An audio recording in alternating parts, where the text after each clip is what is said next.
Bismillahirrahmanirrahim. Assalamualaikum warahmatullahi wabarakatuh. Alhamdulillahi ala ihsanih wa syukru lahu ala taufiqihi wa amtinanih. Wa asyhadu an la ilaha illallah wahdahu la syarika lahu ta'ziman li sya'nih. Wa asyhadu anna Muhammadan abduhu wa rasuluhu da'ila ridwanih. Allahumma salli alaihi wa ala alihi wa ashabihi wa ikhwanih. Hadirin hadirat yang dirahmati oleh Allah Subhanahu wa taala. Kita lanjutkan bahasan kita dari As-Sirah Nabawiyah, namun dalam beberapa pertemuan ke depan, 2 kali atau 3 kali, kita akan bahas tentang sejarah Yahudi ya. Karena setelah itu kita akan masuk dalam fase jihad ya di kota Madinah. Maka di antara musuh-musuh Islam adalah kaum Yahudi. Maka kita perlu mengenal orang-orang Yahudi lebih dekat ya, bagaimana keyakinan mereka, bagaimana akhlak mereka agar kita waspada ya. Karena Yahudi adalah bangsa yang sangat luar biasa. Mereka telah dibasmi oleh Hitler ya, sekitar tahun 60-an kalau tidak salah. Ya, sekarang belum 100 tahun mereka sudah bangkit kembali dan menguasai dunia ya, menunjukkan hebatnya mereka karena antara mereka dengan selain mereka tidak ada halal dan haram, semuanya halal ya. Ya. Tidak ada halal dan haram antara mereka dengan selain mereka. Halal dan haram hanya berlaku antara mereka dengan mereka. Baik, kita mulai sejarah Yahudi. Mereka adalah Banu Israel. Dan Israel adalah nama lain dari Yakub alaihissalam. Dan Yakub alaihissalam adalah Yakub bin Ishaq bin Ibrahim alaihimussalam. Nabi Ibrahim alaihissalam, kita bicarakan secara singkat. Sebagaimana kita ketahui, beliau menikah dengan Sarah, kemudian akhirnya Sarah menghibahkan pembantunya Hajar ya, karena Sarah tidak punya anak. Kemudian setelah itu Ibrahim pun menikah dengan Hajar, pembantunya Sarah, akhirnya punya anak namanya Ismail ya. Setelah sekian puluh tahun atau sekian lama menikah dengan Sarah, tidak punya anak, ternyata setelah menikah dengan istri keduanya yaitu Hajar, baru kemudian punya anak namanya Ismail. Akhirnya Sarah pun cemburu kepada Hajar dan akhirnya Hajar pun harus pergi meninggalkan Palestina menuju ke Mekah bersama putranya Ismail alaihissalam. Kemudian disebutkan dalam literatur Israiliyat ya, bahwasanya 14 tahun kemudian, dan ini dinukil oleh Al-Hafidh Ibnu Katsir rahimahullahu ta'ala dalam kitabnya Qasasul Anbiya, bahwasanya 14 tahun setelah lahirnya Ismail, kemudian Sarah pun mengandung dan melahirkan Ishak. Melahirkan Ishak. Tatkala itu umur Ibrahim sudah sangat tua ya. Kemudian disebutkan sudah 100 tahun, kemudian Sarah sudah 90 tahun. Allah alam, ini semua disebutkan dalam Israiliyat ya, yang dinukil dari literatur ahlul kitab. Kemudian lahirlah Ishak. Ishak kemudian menikah dan punya anak ya, 2 ya, yaitu Isu dan Yakub. Yang tua namanya Isu, yang bungsu namanya Yakub ya. Ishak menikah dengan seorang wanita namanya Rifqah kalau bahasa Arab, tapi kalau versi Injil dalam perjanjian lama dalam kitab Kejadian namanya Ribka. Intinya Ishak menikah dengan Ribka, punya anak kembar, tetapi yang keluar di luar adalah Ishak, baru kemudian siapa? Yakub. Bukan Ishak, apa? Isu. Ishak punya anak kembar 2, yang pertama namanya Isu, yang kedua namanya siapa? Yakub. Saya ulangi. Ishak, istrinya 1, namanya Ribka. Ini mungkin baru hafal ya. Ribka dengan pernikahan dengan Ishak punya anak kembar. Yang pertama keluar siapa? Isu, kemudian yang kedua Yakub. Jadi yang sulung adalah Isu. Kemudian Isu hobinya adalah berburu ya. Kemudian dia pandai dalam berburu sehingga dicintai oleh Ishak. Adapun Yakub senangnya di rumah ya, membantu ibunya, dan dia sangat disayang oleh ibunya Ribka. Kemudian tatkala Ishak sudah tua dan mulai rabun matanya, sudah tidak bisa melihat lagi atau kurang bisa melihat, ya, dan maka dia pun ingin mewariskan keberkatan, yaitu ingin mewariskan kenabian. Dan dia ingin mewariskan kenabiannya kepada Isu, anak yang tersulung. Ingat, ini semua tidak ada dalam literatur Islam. Ini semua saya nukil dari perjanjian lama, ya. Dari kitab Kejadian. Kenapa saya nukil? Karena ini semua cerita plek-plek dinukil oleh Ibnu Katsir dalam Qasasul Anbiya. Sebagai bentuk Israiliyat. Kita ingin lihat bagaimana dalam kitab Kejadian, Taurat, perjanjian lama itu namanya Taurat, perjanjian baru namanya Injil. Bagaimana kisah Yakub dalam perjanjian lama yang mereka anggap adalah kitab suci.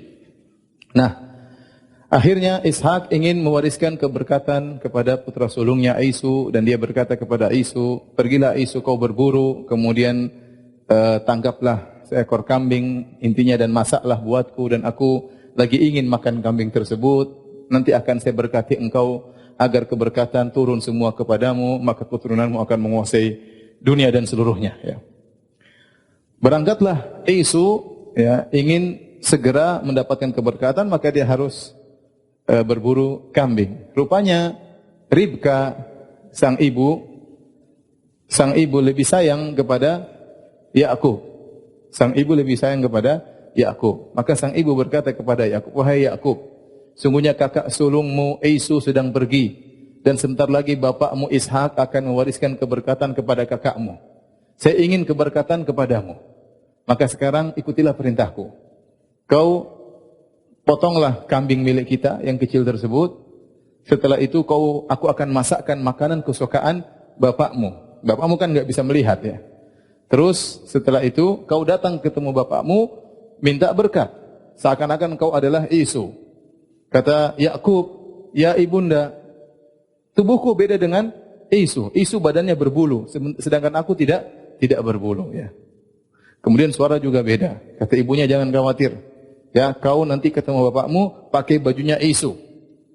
Pakai bajunya apa? Isu. Kemudian nanti masalah bulu gampang. Kita akan ambil bulu dari kambing kemudian dipasang di badanmu. Paham ya? Akhirnya Yakub alaihissalam setuju dengan perkataan ibunya. Akhirnya dia pun segera potong kambing, kemudian dimasak oleh ibunya, kemudian dia pakai bajunya Isu. Kemudian dia datang taruh bulu domba atau kambing di badannya, lantas dia datang kepada ayahnya. "Wahai ayahanda, ini aku sudah tiba, membawa makanan yang kau sukai." Kata Ishak yang sudah tidak bisa melihat lagi, "Kok cepat sekali? Kau sudah cepat." "Iya, ini ayah sudah siap." Ayahnya heran. "Kau Isu?" "Iya." Kemudian, "Coba dekat kepadaku." Maka dipeluklah Yakub oleh bapaknya Ishak, dipegang badannya berbulu, ya. Bau bajunya, "Iya, ini adalah bau padang pasir." Karena Isu sukanya ke padang pasir apa? Berbulu. Tapi bapaknya heran. "Bulu badanmu, bajumu, baju Isu, tetapi suaramu suara Yakub. Aku adalah Isu." Ya. Ya sudah, akhirnya bapaknya makan, bapaknya doain keberkatan. "Berilah keberkatan kepada putra sulungku ini." Kemudian akhirnya jadi nabi, intinya begitu. Ya, ini jadi nabi dengan cara yang licik, ya. Akhirnya sudah didukaan keberkatan semuanya. Akhirnya semua keberkatan turun kepada siapa? Yakub alaihi salam. Setelah itu Yakub, ibunya senang, Yakub sudah dapat keberkatan. Datanglah Isu belakangan. Terlambat dia. Dia bawa makanan sudah dimasak, kemudian dia bawa kepada Ishak. Dia berkata, "Ayahanda, ini aku Isu, aku bawa makanan." "Loh, kamu kan tadi sudah datang sebelum baru-baru saja." "Enggak, saya baru datang sekarang, ayahanda." "Wah, ternyata tadi siapa?" "Yakub." Waduh, adik kurang ajar ini. Akhirnya, "Gimana ayahanda, doain kayak keberkatan kepadaku." Kata Ishak, "Sudah terlanjur, tidak bisa. Saya sudah doain kepada adikmu akan menguasaimu. Bahwasanya keturunannya akan menguasai alam semesta ini dan seluruhnya, keberkatan. Enggak ada keberkatan yang lain." Intinya akhirnya Isu pun sakit hati luar biasa kepada adiknya siapa? Yakub. Dan dia dendam kepada Yakub dan dia ingin membunuh Yakub karena kenabiannya telah direbut dari siapa? Dari Isu, ya. Akhirnya ketahuan, ya. Karena takut terjadi sesuatu, maka akhirnya ibu mereka Ribka menyuruh Yakub untuk pergi ke pamannya, yaitu saudaranya Ribka, namanya Laban, di kota lain, di Haran atau kota yang lainnya. Maka pergilah dia meninggalkan Palestina menuju Haran, daerah Syam, untuk bertemu dengan pamannya. Ini cerita terdapat dalam kitab Kejadian di Perjanjian Lama, ya. Tentu bagi kita orang Islam susah membenarkan cerita ini, ya, karena kita tahu bahwasanya kenabian bukan turunan, ya. Kemudian bagaimana Nabi Ishak minta doa, kan mintanya kepada siapa? Kepada Allah. Dan Allah kan tahu ini Yakub sedang menipu gitu. Masa Allah tetap aja kabulkan? Ya. Kalau Ishak bisa ditipu oleh Yakub, maka Allah tidak bisa ditipu, ya. Kemudian bagaimana menjadi seorang nabi dengan kelicikan seperti ini? Ya, dia merebut kenabian dari kakaknya dengan kebohongan dan kelicikan dan yang lainnya. Tentu ini tidak mungkin para anbiya seperti ini. Oleh karena kalau kita baca sejarah para nabi dalam literatur Perjanjian Lama, dalam kitab-kitab Kejadian, isinya penuh dengan kekacauan, ya. Iya, penuh kekacauan. Di antaranya ini, di antaranya Yakub menipu siapa? Esau, dan menipu bapaknya Nabi Ishak. Bayangkan, nabi tipu nabi. Kemudian juga contoh seperti Nabi Daud berzina, suka dengan istri orang, ternyata istri anak buahnya. Dia bangun lihat-lihat, ada cewek ternyata cantik, dia lihat, ngintip Nabi Daud alaihissalam. Setelah itu dia pun jatuh cinta sama wanita tersebut, dipanggillah wanita tersebut, kemudian disetubuhi wanita tersebut. Itu dalam Perjanjian Lama, mengerikan. Kemudian akhirnya dia buat trik supaya suaminya cepat mati, maka dikirimlah suaminya ke musuh yang paling kuat, suruh maju paling depan. Akhirnya matilah suami wanita tersebut. Akhirnya perempuan tersebut diambil oleh Daud alaihissalam. Disebutkan Harun alaihissalam. Dalam Al-Quran Nabi Harun melarang Bani Israel untuk menyembah sapi. Ya. Walaqad qala lahum Harunu min qablu ya qaumi innama futintum bih wa inna rabbakumur rahman fattabi'uni wa ati'u amri. Sungguh Harun telah menegur mereka sebelumnya, wahai kaumku, sungguhnya kalian telah terfitnah. Tuhan kalian adalah Allah. Jangan sembah sapi. Tapi kalau dalam Perjanjian Lama, Nabi Harun yang kasih ide untuk bikin patung apa? Sapi. Dan seperti ini banyak tentunya kita bilang, ya, yang benar adalah yang disebutkan dalam literatur apa? Al-Quran maupun hadis-hadis yang sahih. Kita lanjutkan, ya. Sejarah Bani Israel menurut versi mereka. Setelah itu Yakub pergi ke Haran, kemudian dia bertemu dengan pamannya namanya Laban, ya. Kemudian akhirnya Laban, dia ketemu, ternyata Laban ini punya dua putri. Yang pertama paling sulung namanya Lia, yang kedua namanya Rahil. Lia ini orangnya kurus, penampilannya enggak cantik, ya. Sementara Rahil wanita yang cantik, menarik hati Yakub alaihissalam. Akhirnya Nabi Yakub ingin menikah dengan Rahil. Kemudian Laban berkata, pamannya berkata, wahai Yakub, kalau kau ingin menikah dengan putriku, kau harus kerja di sini menggembala 7 tahun. Saya setuju. Maharnya kerja 7 tahun. Setelah selesai dia bekerja hampir 7 tahun, mau selesai, waktunya selesai, maka dibuatlah pesta besar-besaran pernikahan Yakub. Maka orang datang. Begitu malam pengantin, ternyata yang disodorkan adalah Lia. Waduh, sudah terlanjur. Kadung undangan tersebar. Akhirnya ini semua pembohong ini kasusnya. Akhirnya Yakub menikah dengan siapa? Lia. Raqma'an fihi, terpaksa mau tidak mau dia nikah dengan siapa? Lia. Terus dia marah sama pamannya. Wahai paman, kita kan dulu perjanjian buat Rahil, kenapa kau kasih Lia? Kata pamannya, enggak mungkin adat kita, masa adik nikah dulu baru apa? Kakak. Ya kakaknya dulu deh. Kalau kau mau sama adiknya, kerja lagi 7 tahun. Ya, siap. Akhirnya Yakub kerja lagi 7 tahun. Ini dalam Perjanjian Lama, ya. Nanti Anda bisa cek kitab Kejadian. Akhirnya Yakub kerja lagi apa? 7 tahun. Setelah 7 tahun baru kemudian dia nikah dengan Rahil. Dan dalam syariat mereka menurut Perjanjian Lama boleh menikah dengan kakak beradik, ya. Jadi istri pertama Lia, istri kedua siapa? Rahil. Dalam pernikahan tersebut, ya, akhirnya Allah menutup kekurangannya Lia yang mungkin buruk rupa dan kurus, akhirnya punya anak beberapa anak ya. Dari yang tua namanya Rebon atau siapa, nanti akan sebutkan nama-namanya. Saya tidak hafal nama-namanya, agak susah ya. Intinya Lia punya beberapa anak laki-laki, akhirnya Rohil cemburu. Rohil ternyata mandul, nggak bisa punya anak. Sudah lama nikah nggak punya anak. Akhirnya Rohil punya budak wanita jariyah, namanya Hibla atau ya Hibla ya Hilba.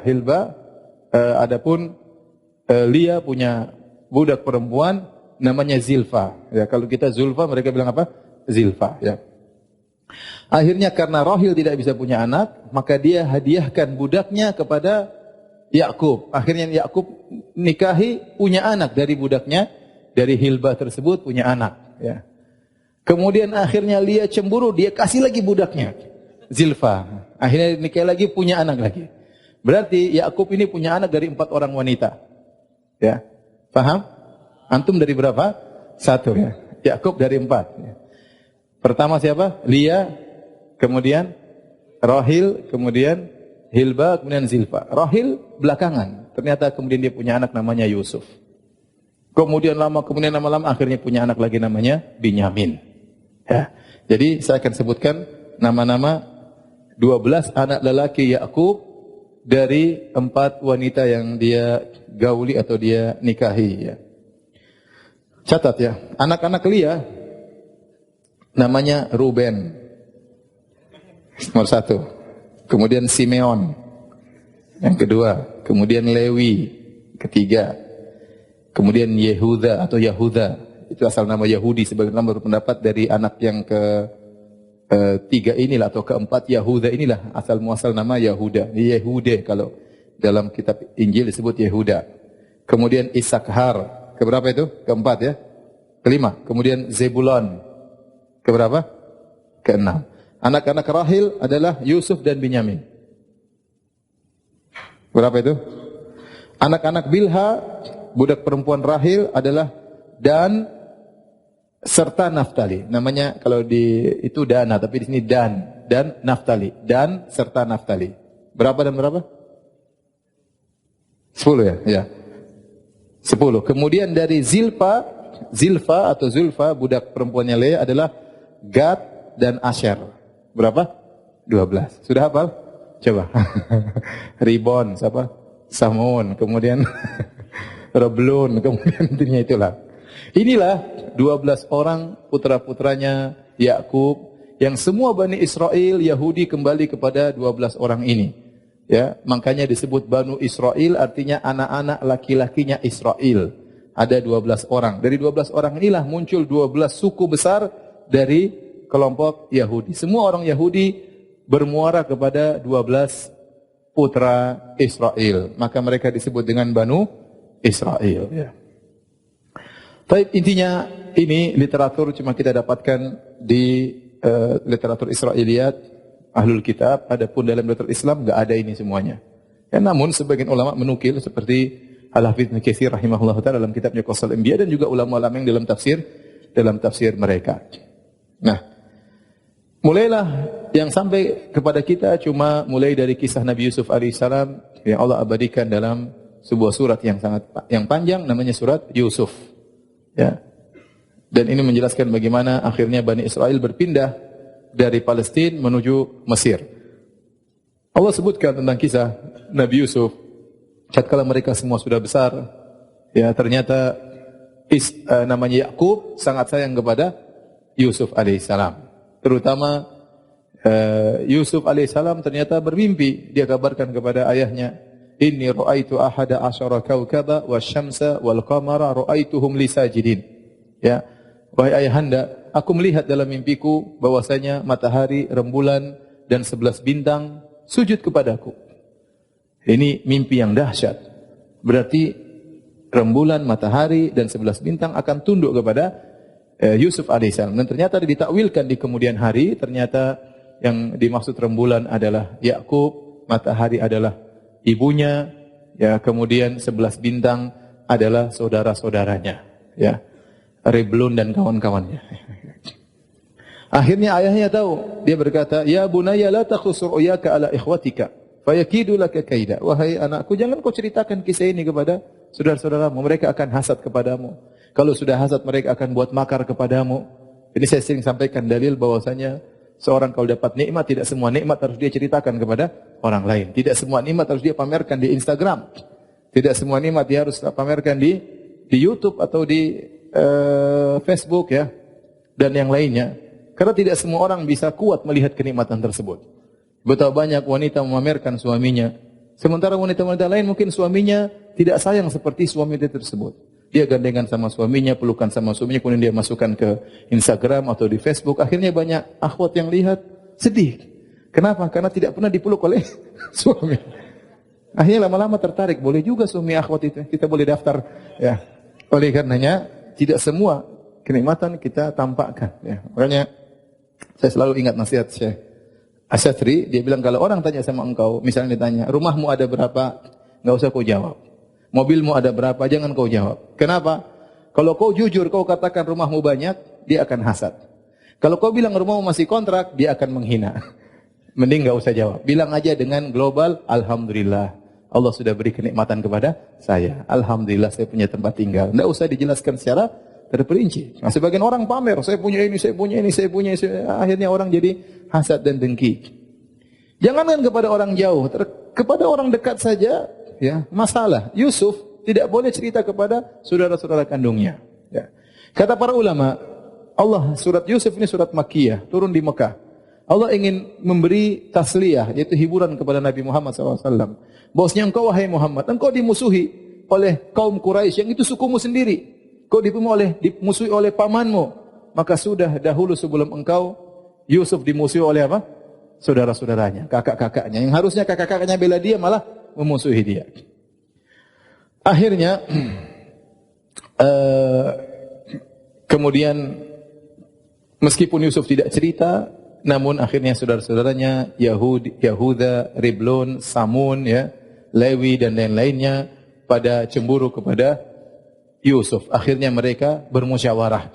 Ya. Mereka berkata, La Yusuf wa akhuhu ahabbu ila abina minna wa nahnu usbah.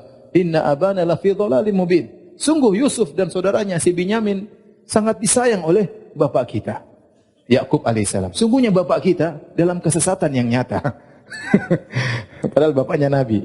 Padahal bapaknya apa? Nabi. Akhirnya mereka saking cemburu, hasad, mereka berkata, Uqtulu Yusuf. Kita bunuh saja si Yusuf. Atau pilihan kedua, awitrahuhu arda yakhlu lakum wajhu abikum. Kalau enggak dibunuh, kita buang ke tempat yang jauh sehingga bapak kita enggak pernah lihat dia. Ya. Kalau sudah bapak kita enggak pernah lihat dia, akhirnya bapak kita akan lihat kita. Dan bapak kita akan konsen sayang kepada kita. Wa takunu min ba'dihi qauman salihin.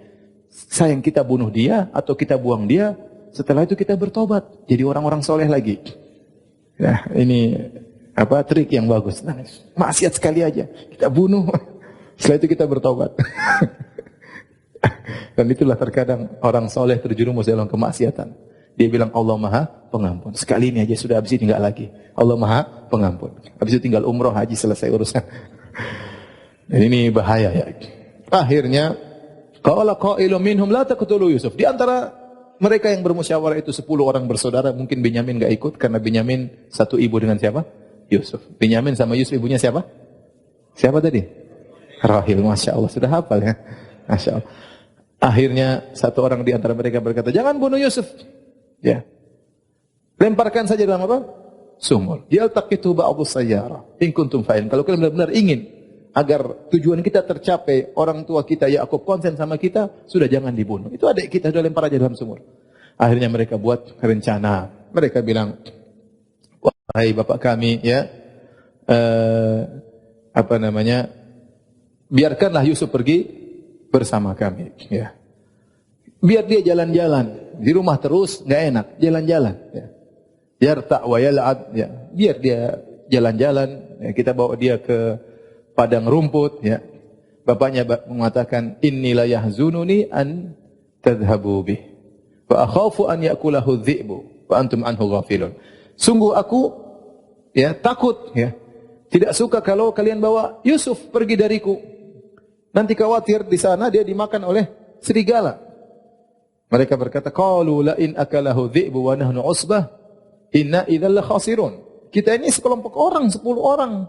Kalau Yusuf ternyata masih dimakan oleh serigala, kita ini siapa? Sungguh kita kaum merugi. Masa kita 10 orang enggak bisa lawan serigala 1 ekor? Akhirnya bapaknya setuju, ya. Bapaknya setuju. Ini menunjukkan bagaimana Yakub sangat sayang kepada siapa? Yusuf alaihissalam. Akhirnya mereka pun pergi membawa Yusuf. Kata mereka, sungguh kami akan menginginkan kebaikan bagi adik kami. Mereka bawa wa ajma'u ayyaj'alu fi ghayabatil jubbi. Kemudian mereka lemparkan Yusuf dalam sumur.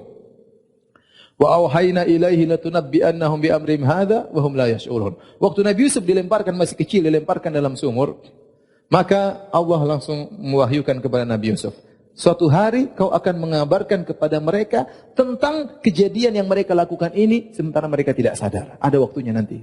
Ya. Artinya Allah beri kabar gembira, kau akan selamat dan suatu hari kau akan mengabarkan hal ini kembali kepada kakak-kakakmu. Akhirnya sudah lempar dalam sumur. Waja'at sayyaratun fa arsalu waridahum fa adla dalwah. Tiba-tiba ada orang musafir lewat. Kemudian mengambil air di sumur, kasih masuk timba, tahu-tahu timbanya ditahan oleh apa? Yusuf. Pas diangkat, qalu ya busyra hadza gulam. Ada budak lepas di sini. Ya, mumpung kita bisa jadikan apa? Budak. Kita bawa pergi jadi pekerja, ya. Bukannya kasihan ini nak siapa, enggak.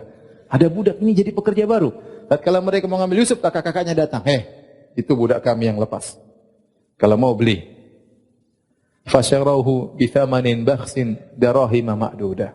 Akhirnya Yusuf dibeli, duitnya diambil oleh kakak-kakaknya. Ya, enggak apa-apa, murah enggak apa-apa, yang penting bawa pergi.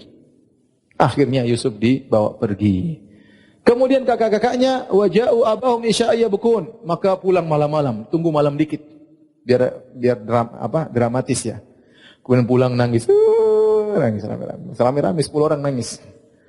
Qalu ya abana inna dhahabna nastabiqu wa tarakna Yusufa 'inda mata'ina fa akalahu dhi'bu. Wa ma anta bimu'minin lana walau kunna shadiqin. Perkataan yang sangat indah. Wahai ayahanda, kami tadi pergi bawa Yusuf, kemudian kami berlomba, lomba panah, lomba lari. Kami biarkan Yusuf biar main sendiri. Karena masih kecil tidak bisa ikut lomba lari sama kami. Tiba-tiba dimakan oleh apa? Serigala.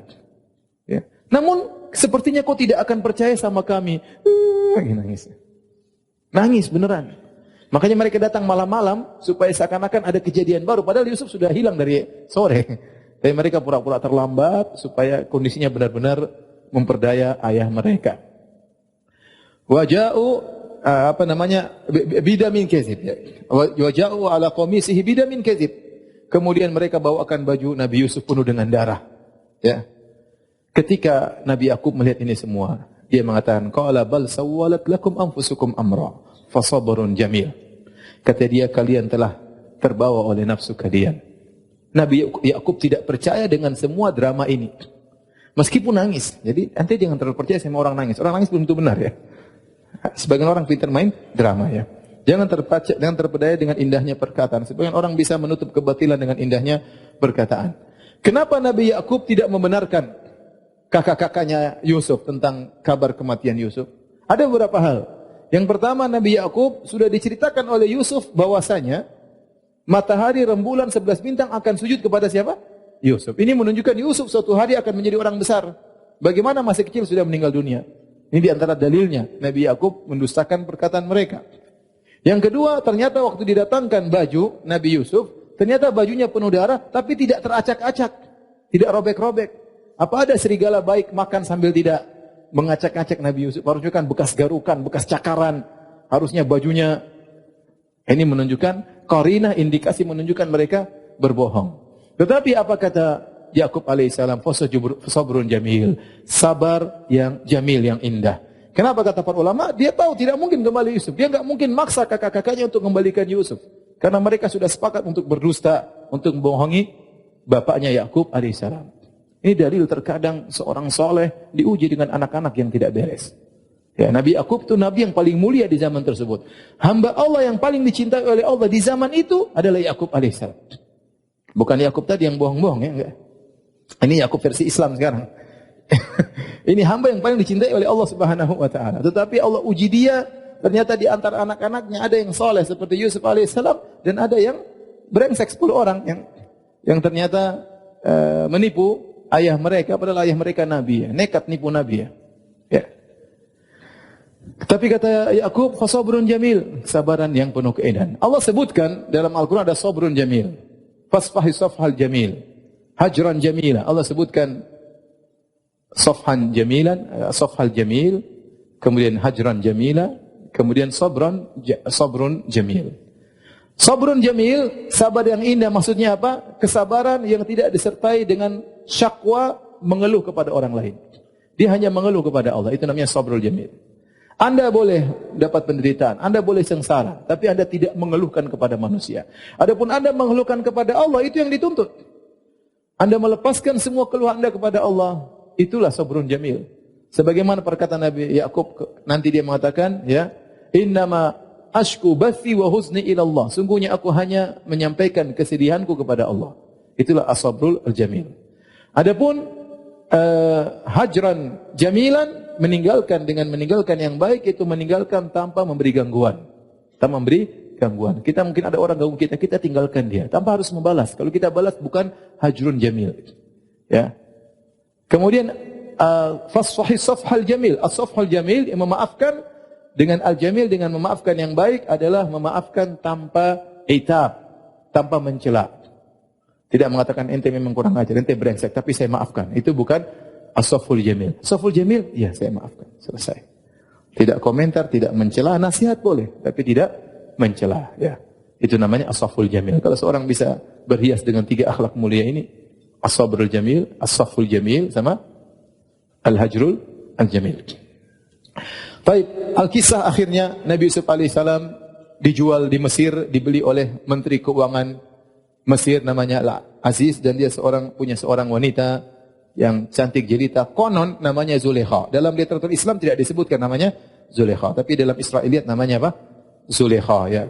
Kalau kita jadi Zulekha. Kalau versi mereka mungkin Julia, mungkin ya. Allah alam, saya nggak tahu ya. Intinya Zulekha ini akhirnya Yusuf dirawat oleh mereka di keluarga tersebut, keluarga kaya raya. Kata sang menteri, asa an yanfa'ana aw nattakhidahu walada. Rawat dia baik-baik, masih kecil. Siapa tahu nanti kalau besar bermanfaat bagi kita, atau kita angkat dia menjadi anak angkat. Kebetulan mereka tidak punya anak.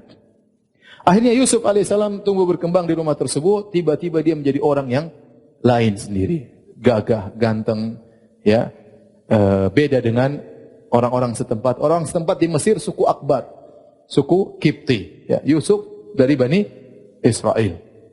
Maka tumbuhlah dia menjadi seorang laki yang sangat ganteng, ya, sangat gagah luar biasa. Akhirnya si Zulekha ini tertarik sama Yusuf. Mulailah kemudian dia merayu Yusuf yang Allah sebutkan dalam Al-Quran, warawadathu allati huwa fi baiti an nafsihi wa ghallaqatil abwaba wa qalat hayta lak qala ma'adallah innahu rabbi ahsana mathwaya innahu la yuflihudz zalimun. Akhirnya suatu hari Zulekha kemudian menjebak Yusuf dalam kamar, semua pintu sudah dikunci. Pintu 1, pintu 2, pintu 3, semua pintu dikunci. Ya. Jadi, kayaknya kamarnya paling dalam, semua sudah dikunci. Setelah itu, dia berhias badannya dengan indah. Kemudian dia berkata, hai talat, wahai Yusuf, kemarilah. Ya. Ya.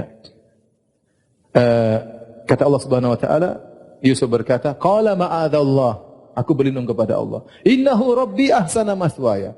Sungguh Tuanku, suamimu sangat baik kepadaku. Bagaimana saya mau mengkhianati dia?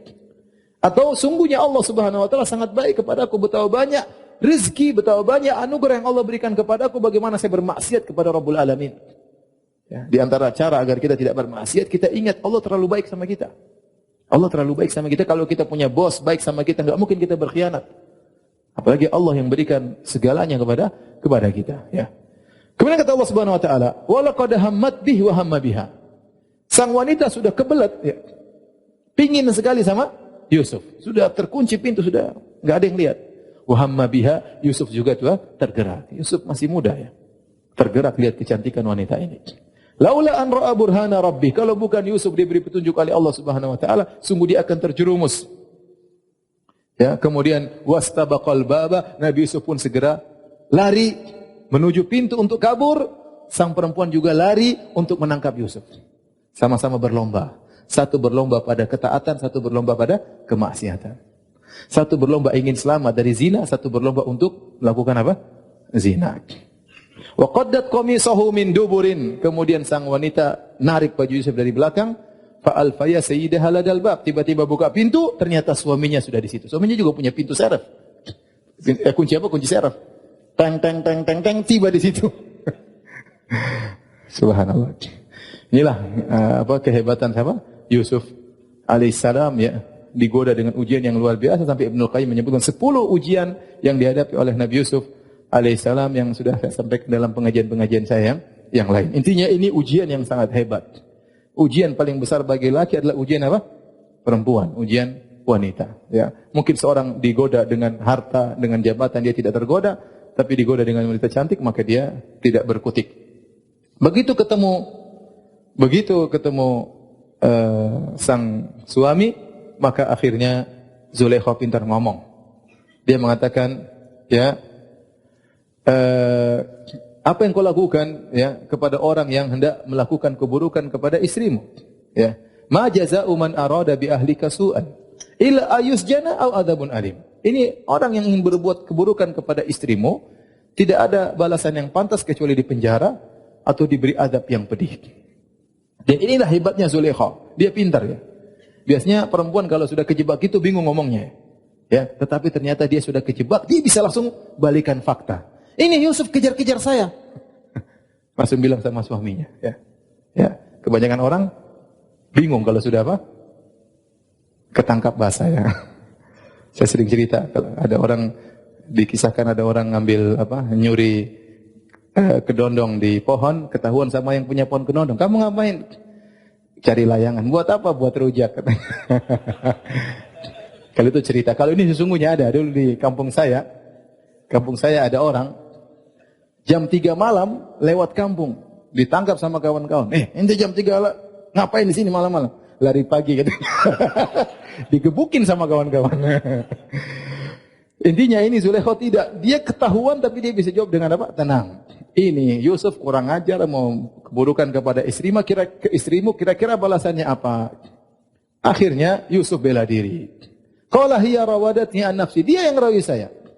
Wa syahida syahidun min ahliya, ternyata ada keluarga dari Zulaikha mengatakan, in kana qamisu qudda min qubulin fasadaqat wa minal kadhibin. Lihat, baju terkoyak sisi mana? Kalau terkoyak sisi depan, berarti Yusuf yang merayu, Zulaikha yang dorong-dorong, berarti terkoyak bagian apa? Depan ya. Tapi kalau in kana qamisu qudda min dubur, kalau ternyata terkoyak dari belakang, berarti Yusuf kabur, Zulaikha yang tarik-tarik. Falamma ra'a qamisahu qudda min duburin, tatkala dilihat ternyata yang koyak di belakang, qala innahu min kaidikun. Ini ternyata tipuanmu wahai istriku. Inna kaidakunna azim, sungguhnya tipuan wanita sangat agung ya. Akhirnya suami tersebut bilang, Yusuf a'ridan hada, wahai Yusuf sudah lupakan.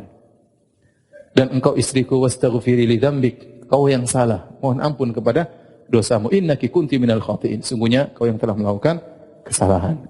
Jadi menteri ini ingin berita hilang. Sebagian ahli tafsir mengatakan, kenapa suami ini tidak marah-marah sama istrinya?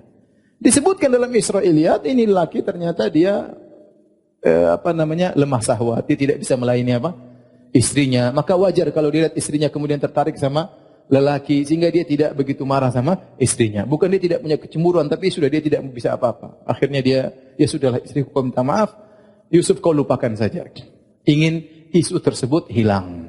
Yang hadir Allah sebutkan dalam kisah tersebut hanya suami Zulaikha, si Zulaikha, Yusuf sama keluarga Zulaikha. Tetapi ternyata tidak bisa ditutup. Namanya isu tersebar satu Mesir.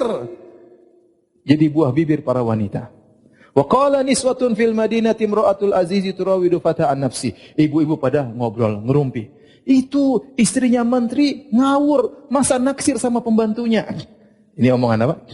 Qad syaghafaha hubba. Sungguh sang Zulaikha ini sangat jatuh cinta kepada pembantunya. Inna lanaraha fi dhalalim mubin. Menurut kami itu Zulaikha sangat sesat.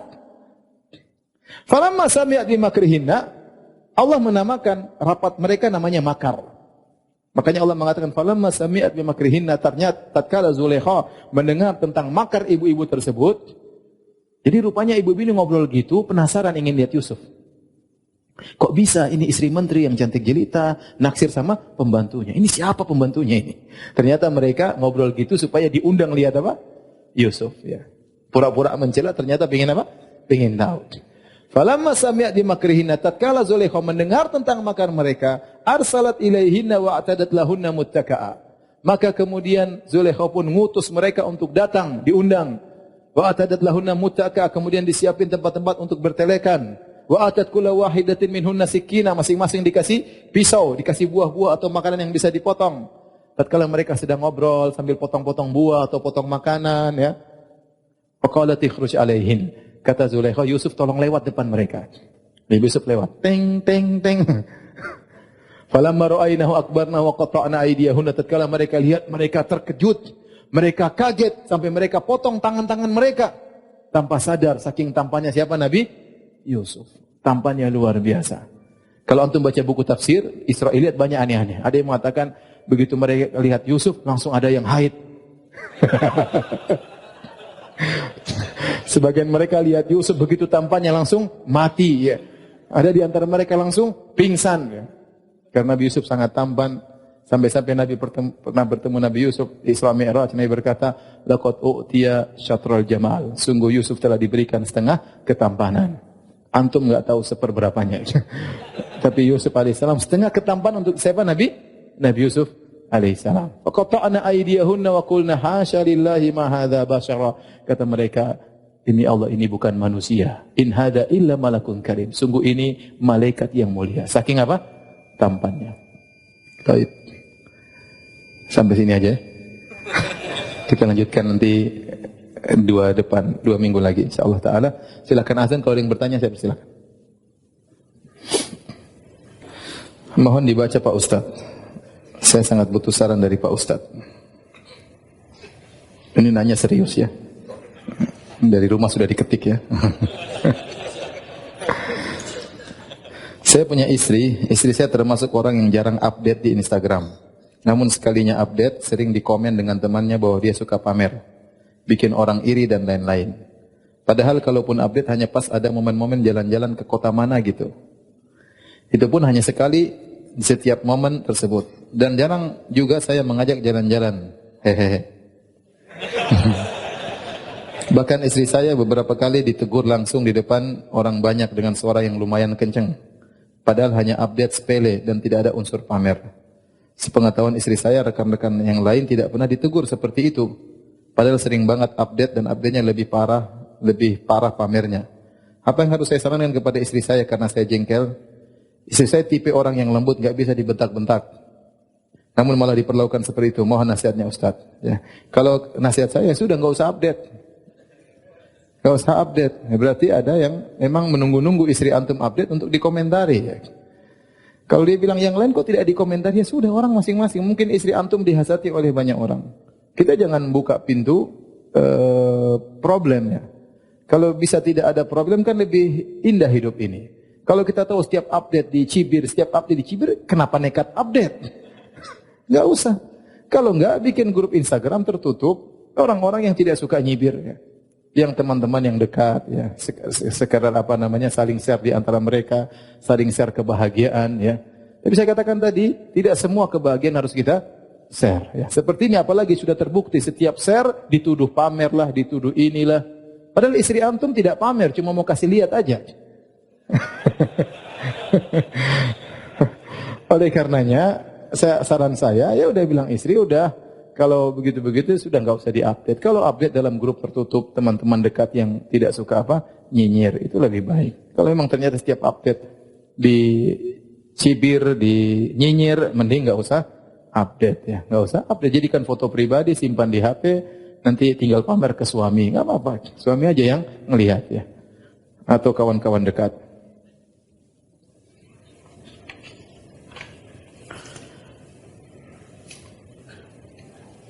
Apa hukum membonceng wanita tua yang bukan mahram? Saya seorang pemuda 16 tahun. Karena nenek itu habis kena copet dan saya diminta mengantarnya sampai tujuan. Tidak apa-apa, ini darurat. Jangankan nenek, yang masih muda kalau darurat nggak apa-apa. Contoh misalnya ada perempuan cantik, tidak pakai jilbab, kesambar motor, jatuh. Ente, aduh gimana ini? Nggak usah diangkat itu. Tunggu mati dulu. Ya ente angkat saja. Astagfirullah. Bawa ke rumah sakit. Itu darurat ya akhi. Jangan bilang haram, haram gimana keburu mati. Ini enggak apa-apa, darurat enggak ada masalah ya. Seperti dalam ada misalnya banjir atau apa, kita tolong, kita pegang, kita peluk, kayak masalah darurat, enggak ada masalah ya. Bukan cuma antum, saya juga pernah begitu masalahnya. Waktu zaman dulu sekitar tahun 2003, 2004 tatkala lempar jamarat masih cuma 2 lantai, lantai dasar, lantai 1. Itu orang banyak meninggal dunia. Ya, terkadang ibu harus kita pegang, harus kita peluk, harus kita tarik, kalau enggak dia mati. Betul, waduh, haram keburu mati. Ini darurat yang haram jadi halal ya. Ya, bahwasanya dengan kondisi darurat maka tidak mengapa. Jadi apa yang antum lakukan sudah benar. Terus nenek ini suruh tunggu ojek perempuan yang antar gitu maksudnya. Antum antar aja, enggak ada masalah. Apakah boleh 2 kali tawaf dalam satu safar? Tawaf berulang-ulang sebanyak-banyak dalam satu kali safar enggak ada masalah. Yang khilaf tentang masalah umrah berulang-ulang dalam satu safar. Ada khilaf di kalangan para ulama. Saya lebih condong bahwasanya tidak dianjurkan umrah berulang-ulang dalam sekali safar karena bukan amalan para salaf. Ya, bahkan hadis yang masyhur dalam Sahih Bukhari dan yang lainnya, tatkala Aisyah radhiyallahu taala anha hajian kemudian dia ternyata haid sehingga dia tidak bisa umrah, tidak bisa haji tamattu, tidak bisa umrah baru haji, akhirnya dia cuma haji aja ya. Setelah hajian maka Nabi izinkan dia untuk umrah karena dia belum umrah dalam safar tersebut. Akhirnya beliau umrah, Nabi menyuruh saudaranya Abdurrahman bin Abi Bakar radhiyallahu anhu untuk menemani Aisyah ke Tan'im, kemudian antar ke Masjidil Haram, tawaf dan selesaikan umrahnya. Ternyata Abdurrahman bin Abi Bakar radhiyallahu anhu menjalankan perintah Nabi sallallahu alaihi wasallam, dia tidak sekalian umrah, dia hanya nganterin siapa?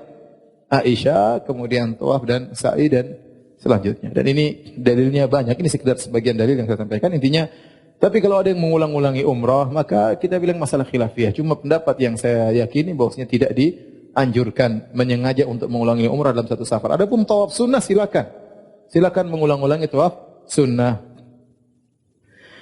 Apakah dunia ini diciptakan karena Allah menciptakan Nabi Muhammad SAW? Dengan kata lain, Allah tidak akan menciptakan dunia jika Allah tidak menciptakan Nabi Muhammad SAW. Kita bilang ini akidah, meyakini dunia tidak diciptakan kecuali karena Allah menciptakan Nabi. Mana dalilnya? Islam tidak boleh ngomong kecuali dengan apa? Dalil. Kalau enggak dalilnya enggak bisa. Adapun hadis, laulaka ma khalaqtul aflak. Kalau bukan karena engkau Muhammad, kalau bukan karena engkau Muhammad, aku tidak ciptakan alam semesta. Hadis palsu. Ya. Tidak bisa dijadikan akidah. Ya.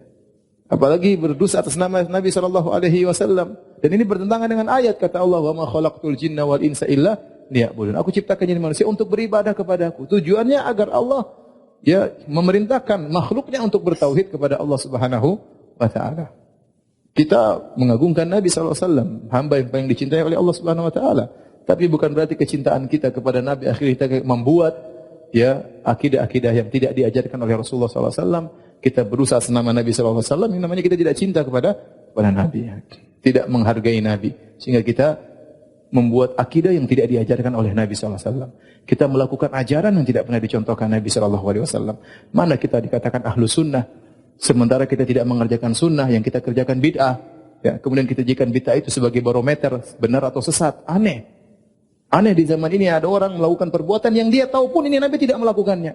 Kemudian dia jadikan itu sebagai barometer untuk menentukan orang benar atau salah. Terus dia mengaku dirinya ahlu sunnah. Ya itu sunnah tuh bukan, mana dalilnya? Enggak ada dalilnya.